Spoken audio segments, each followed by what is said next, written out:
My dear students, welcome in the fourth part of Lifeline of National Economy. Fourth part के अंदर हम complete करने वाले हैं Airways, communication, trade and tourism. और फोर्थ पार्ट के अंदर ही आपका जो चैप्टर है वो कंप्लीट हो जाएगा। तो फर्स्ट ऑफ ऑल जो है हम देख लेते हैं एयरवेज। एयरवेज के बारे में इन्होंने बताया है कि जो एयरवेज है वो एक फास्टेस्ट और कंफर्टेबल और प्रेस्टिजियस मोड ऑफ ट्रांसपोर्ट है, क्योंकि बहुत ज़्यादा फास्ट है, ठीक है, और कंफर्टेबल फील करते हैं और अच्छा फील करते हैं जब हम बाय एयर सफ़र करते हैं।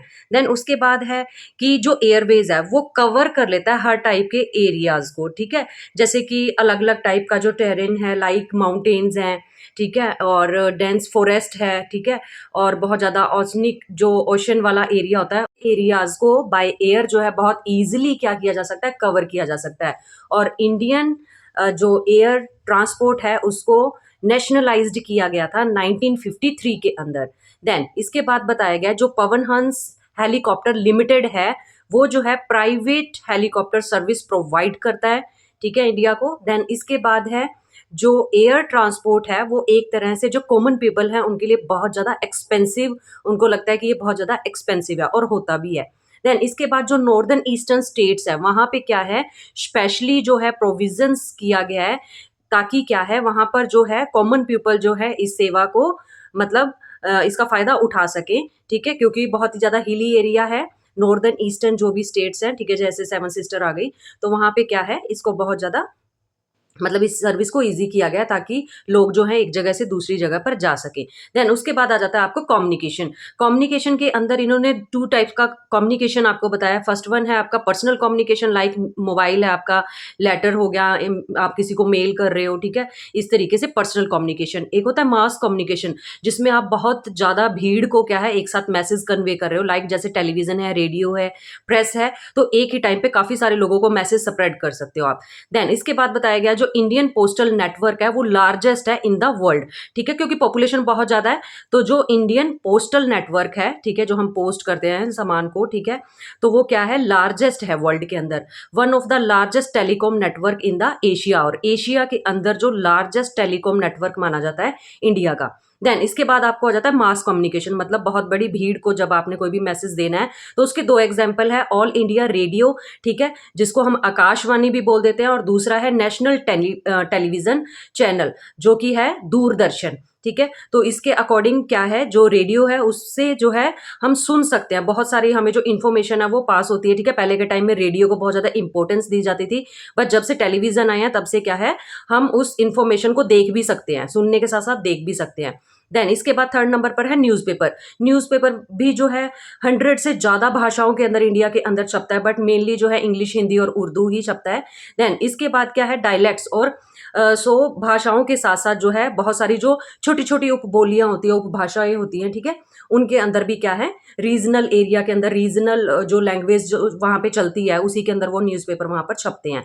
देन इसके बाद आपको बताया गया इंडिया जो है लार्जेस्ट प्रोड्यूसर भी है किस चीज़ का, फिल्म्स का, और जितनी भी फिल्म्स होती हैं वो क्या है, central board of film certification से पास होने के बाद ही क्या है लोगों तक पहुंचती है, क्योंकि कई बार फिल्म के अंदर कुछ ऐसे सीन होते हैं जो पब्लिक नहीं कर सकते हैं, ठीक है, तो इसलिए क्या है वो फिल्म जो है पहले सर्टिफाई की जाती है, आफ्टर दैट वो लोगों तक पहुंचती है। देन इसके बाद आ जाता है आपको एसटीडी। एसटीडी की फुल फॉर्म आपको क्या आएगी, सब्सक्राइबर ट्रंक डायलिंग, ठीक है, और 2/3 ऑफ द जो विलेजेस हैं वो कवर हैं इस सेवा के साथ, ठीक है, और बहुत सारे जो गांव हैं वहां पर इस सर्विस को जो है इजीली जो है इसका फायदा उठाया जा सकता है। 24 आवर्स जो क्या है इसकी एसटीडी की जो फैसिलिटीज हैं वो हमें मिलती रहती हैं, ठीक है। और इससे क्या है, टेक्नोलॉजिकली क्या है, मतलब जो कम्युनिकेशन जब होता है तो सारा का सारा जो है इंटीग्रेट लगता है कि सब क्या है मतलब इकट्ठा फील करते हैं एक दूसरे के साथ, क्योंकि कम्युनिकेशन के थ्रू जो है वो दूरी जो है वो कम हो जाती है। देन इसके बाद आ जाता है आपको इंटरनेशनल ट्रेड। इंटरनेशनल ट्रेड होता क्या है, exchange of goods service among the people, जब लोगों के बीच में सामान का आदान प्रदान होता है, ठीक है, और जो क्या है लोग एक जगह से दूसरी जगह पर जाते हैं, सर्विस करने के लिए जाते हैं, तो इसी चीज को हम क्या कह देते हैं, ट्रेड कहते हैं, ठीक है। अब इंटरनेशनल ट्रेड भी होता है और नेशनल ट्रेड भी होता है। जब 2 कंट्रीज के बीच में ट्रेड होता है तो वो हो गया आपका इंटरनेशनल ट्रेड। अगर कंट्री के बीच में ही अगर ट्रेड हो रहा है तो उसको हम क्या बोलेंगे, नेशनल ट्रेड।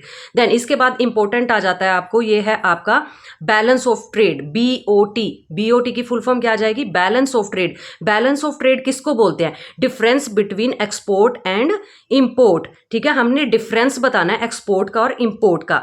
एक्सपोर्ट का मतलब क्या है, जब आपकी कंट्री से सामान बाहर जा रहा है। इंपोर्ट का मतलब क्या हो रहा है, जब आपकी कंट्री के अंदर सामान आ रहा है, ठीक है। Export and import. अब देखो ये जो है आपका फेवरेबल, किसी भी कंट्री के लिए फेवरेबल भी हो सकता है ट्रेड और अनफेवरेबल भी हो सकता है। अब किसी भी कंट्री के लिए फेवरेबल कैसे होगा, फेवरेबल बैलेंस तब होगा जब आप किसी सामान को ज्यादा अमाउंट में बनाते हो और उसकी डिमांड दूसरी कंट्रीज के अंदर ज्यादा होती है और आपकी कंट्री जो है एक्सपोर्ट ज्यादा करती है, सामान को बेचती ज्यादा है और इंपोर्ट कम करवाती है, ठीक है। तो उसको हम बोलेंगे फेवरेबल बैलेंस। और अनफेवरेबल बैलेंस कब होता है, जब आपकी कंट्री के अंदर जो है एक्सपोर्ट आप क्या कर रहे हो, मतलब कम सामान जो है आप बाहर भेजते हो और आपकी कंट्री में आ ज्यादा सामान रहा है, तो इस तरीके से वो आपके लिए फायदेमंद नहीं होता, उसको हम बोलते हैं अनफेवरेबल बैलेंस, ठीक है। देन इसके बाद आ जाता है आपको कमोडिटीज के अंदर बताया है कि इंडिया के अंदर से कौन सा सामान एक्सपोर्ट किया जाता है। जैसे एग्रीकल्चर का सामान है, ओर है, ठीक है, आयरन ओर वगैरह जो हम पहले पढ़ चुके हैं, मिनरल्स है, जैम्स आ जाएंगे, ज्वेलरी आ जाएगी, ये सारे के सारे क्या है हम मतलब बाहर एक्सपोर्ट करते हैं। और इंपोर्ट इंडिया के अंदर कौन कौन सी चीजें होती है, जैसे पेट्रोलियम है, पेट्रोलियम से बने प्रोडक्ट्स आ जाएंगे, इसमें पर्ल्स आ जाएंगे, ठीक है, प्रीसियस स्टोन्स आ जाएंगे, ठीक है, जो महंगे पत्थर होते हैं, ठीक है, जिससे ज्वेलरी वगैरह बनती है, तो वो सारी चीजें क्या है इंपोर्ट भी की जाती हैं इंडिया के अंदर। देन इसके बाद क्या है, इंडिया जो है इमर्ज हुआ है एज अ सॉफ्टवेयर जिएंट बन के इंटरनेशनल लेवल के अंदर, ठीक है। बहुत सारी सॉफ्टवेयर सर्विसेज प्रोवाइड करवाते हैं हम इंटरनेशनल लेवल के ऊपर, ठीक है।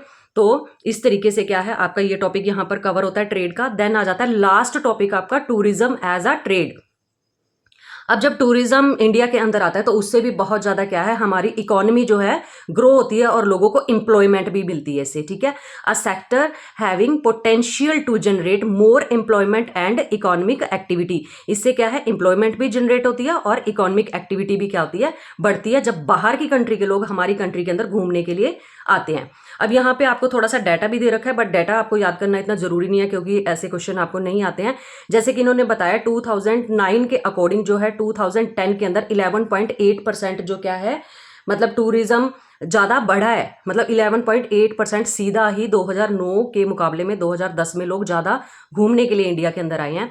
देन ये कितना कंट्रीब्यूट करते हैं इंडिया के अंदर जो टूरिज्म आपका आता है, ठीक है, वो क्या है 64,889 करोड़, ठीक है।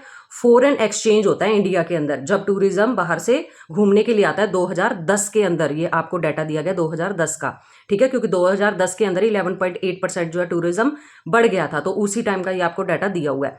देन इसके बाद आपको बताया गया 5.78 मिलियन जो फॉरेन टूरिस्ट हैं इंडिया के अंदर वो विजिट करने के लिए आए थे 2010 के अंदर। अब जब ये टूरिज्म बढ़ता है तो उससे क्या क्या बेनिफिट्स होते हैं, ठीक है, तो इससे प्रमोट होता है, मतलब नेशनल इंटीग्रेशन आती है, मतलब कि सारे देश जो हैं एक दिखाई देते हैं, ठीक है, नेशनल इंटीग्रेशन इससे बढ़ेगी, ठीक है। और लोकल हैंडीक्राफ्ट को बहुत ज़्यादा बढ़ावा मिलता है, जैसे कि इंडिया का हैंडीक्राफ्ट लोग बहुत पसंद करते हैं। और कल्चरल जो चीज़ें हैं वो भी क्या है हमारी एक तरह से प्रमोट होती हैं, ठीक है। Develop and international understanding about culture and heritage, और जो हमारी इंटरनेशनल लेवल की अंडरस्टैंडिंग है ना वो भी बढ़ना स्टार्ट हो जाती है, ठीक है। कल्चर के मामले में भी और हेरिटेज के मामले में भी लोग बहुत ज़्यादा पसंद करते हैं।